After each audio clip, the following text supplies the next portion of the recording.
Pliny the Younger by Charlotte Susser. Overview of Pliny's life.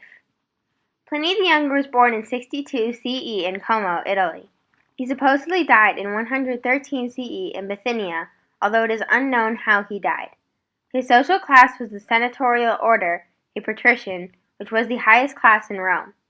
He lived with his father Caecilius until Caecilius died when Pliny was 8 years old.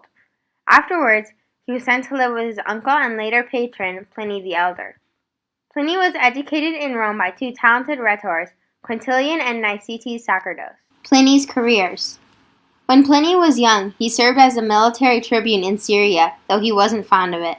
Upon his return to Rome, he entered a political career under the Emperor Domitian. In the late 80s CE, he entered the Senate. This wasn't the end of his political career, however, and he was made consul by Emperor Trajan in 100 CE. After his consulship, he became a governor in the province of Bithynia.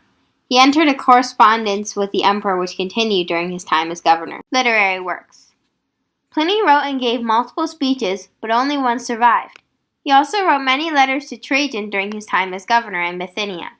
His letters always included praises to Trajan, as the emperor still had power over him. When Pliny had to share bad news, he often apologized profusely or gave reasons why he wasn't at fault, in order to stay in the good graces of the emperor. There was a wide variety of subjects in his letters, and many are detailed in the Cambridge Latin textbook. Some of the more interesting topics included legacy hunting in ancient Rome, ghost stories, floating islands, a tamed dolphin, and other marvels. Some of his letters describe historical events, however. One interesting and famous work of his involves Pliny's encounter with Christianity in his province. Letters 1096-97 include a letter to Trajan about his attempts to suppress the religion in Bithynia, and Trajan's reply approving of Pliny's actions. Pliny speaks about how he interrogated possible Christians and executed confirmed ones, though he does say that any possible Christians that were Roman citizens were transferred to Rome. Pliny was certain that he could suppress and cure Christianity. Trajan replied to Pliny stating that he had followed correct procedure and to continue. He also said that if Christians denied their involvement and could prove it by worshiping Roman gods, they would be pardoned. Pliny's Panegyricus. It was a speech of thanksgiving that Pliny gave after becoming consul. The Panegyricus was dedicated to Emperor Trajan, who gave him the position in 100 CE. Pliny speaks mostly about Trajan's divine qualities and his virtues. It was common in Roman times to over-enthusiastically praise the emperor, who held enough power to execute or exile someone from Rome. Pliny later published the speech, and it is one of the few Roman speeches surviving made by authors other than Cicero. The eruption of Mount Vesuvius.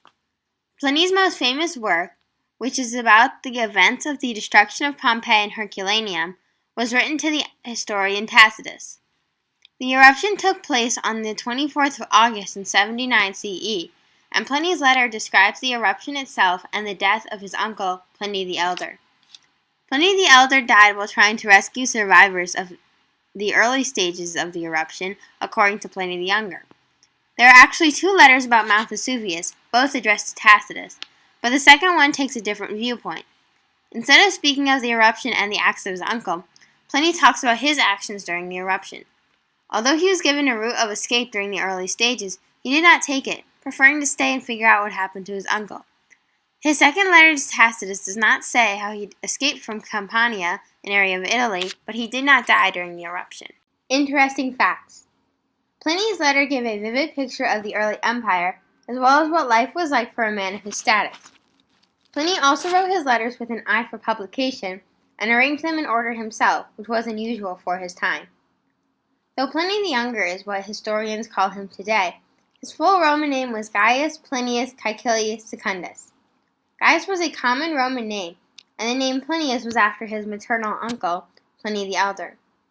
Caecilius was his father's name, and the name Secundus was because he was the second Pliny and the second Caecilius. In his letters from Trajan, the emperor often calls him Secundus. Pliny's letters about the eruption of Mount Vesuvius are also the only surviving first-hand account of the event. Bibliography. Here are the works cited.